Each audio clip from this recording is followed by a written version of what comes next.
তো স্থায়ী কমিটিগুলো এখনও গঠিত হয়নি। কার্যপ্রণালী বিধি অনুসারে বিশেষ কমিটি গঠনের নিয়ম আছে, সেটা করে দেওয়া হয়েছে প্রথম দিনে। সেটার বৈঠক আজকে এখনই 11টা।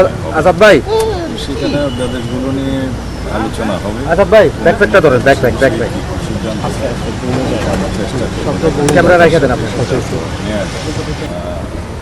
জুলাইয়ের গণ অভ্যুত্থানের ছাত্র গণ অভ্যুত্থানের আকাঙ্ক্ষা এগুলোকে ধারণ করবে। যেমন কিছু অধ্যাদেশ আছে এখানে জুলাই যোদ্ধাদের, তাদেরকে সেই নামে অভিহিত করা হয়েছে। গণ অভ্যুত্থানে যারা নেতৃত্ব দিয়েছে, অংশগ্রহণ করেছে, সেই বিষয়ে ইনডেমনিটি দেওয়ার একটা বিষয় অধ্যাদেশ আছে, যেমন এইগুলোকে আমরা গ্রহণ করব।